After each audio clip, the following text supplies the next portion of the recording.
Hello नमस्ते मेरे प्यारे छोटे बड़े सभी मित्रों को। मैं भानुका नब्रतिलोबा RL फैक्ट मोटिवेटर पर आपका स्वागत करती हूँ। आज मैं आपको एक छोटी सी लेकिन मजेदार कहानी सुनाने जा रही हूँ। पसंद आए तो लाइक करना मत भूलिएगा। तो कहानी का विषय है सबसे कीमती वस्तु।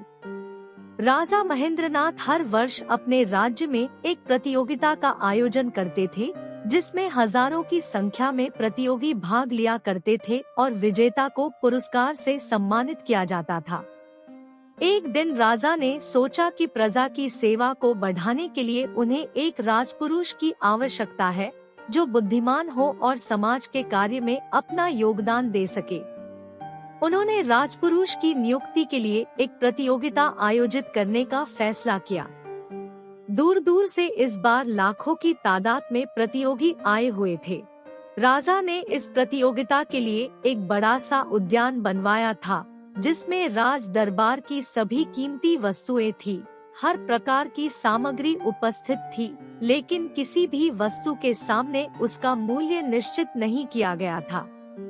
राजा ने प्रतियोगिता आरंभ करने से पहले एक घोषणा की, जिसके अनुसार जो भी व्यक्ति इस उद्यान से सबसे कीमती वस्तु लेकर राजा के सामने उपस्थित होगा, उसे ही राजपुरुष के लिए स्वीकार किया जाएगा।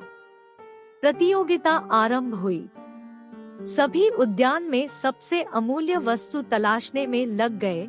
कई हीरे जवाहरात लाते, कई सोने चांदी, कई लोग पुस्तकें, तो कोई भगवान की मूर्ति, और जो बहुत गरीब थे वे रोटी, क्योंकि उनके लिए वही सबसे अमूल्य वस्तु थी।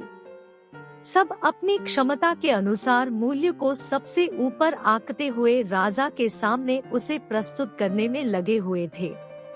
तभी एक नौजवान राजा के सामने खाली हाथ उपस्थित हुआ। राजा ने सबसे प्रश्न करने के उपरांत उस नौजवान से प्रश्न किया, अरे नौजवान, क्या तुम्हें उस उद्यान में कोई भी वस्तु अमूल्य नजर नहीं आई? तुम खाली हाथ कैसे आए हो? राजन, मैं खाली हाथ कहाँ आया हूँ, मैं तो सबसे अमूल्य धन उस उद्यान से लाया हूँ। नौजवान बोला, तुम क्या लाए हो? राजा ने पूछा। मैं संतोष लेकर आया हूँ महाराज। नौजवान ने कहा, क्या संतोष इनके द्वारा लाए गए इन अमूल्य वस्तुओं से भी मूल्यवान है?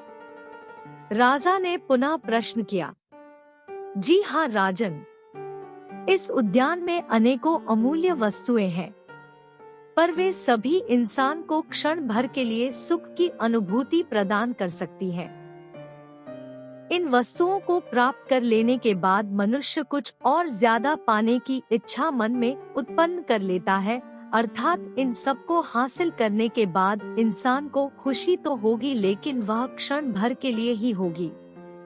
लेकिन जिसके पास संतोष का धन है, संतोष के हीरे जवाहरात है, वही इंसान अपनी असल जिंदगी में सच्चे सुख की अनुभूति और अपने सभी भौतिक इच्छाओं पर नियंत्रण कर सकेगा। नौजवान ने शांत स्वर में उत्तर देते हुए कहा। इस बात को सुनकर राजा और राजदरबार में उपस्थित मंत्री मंडल तथा जनता जनार्दन उस नौजवान से काफी प्रभावित हुए एवं उस नौजवान को लाखों लोगों में चुना गया और उसे राजपुरुष के लिए सम्मानित किया गया। अब आप बताओ मेरे प्यारे साथियों, इस कहानी से आपने क्या सीखा? मुझे कमेंट करके जरूर बताएं।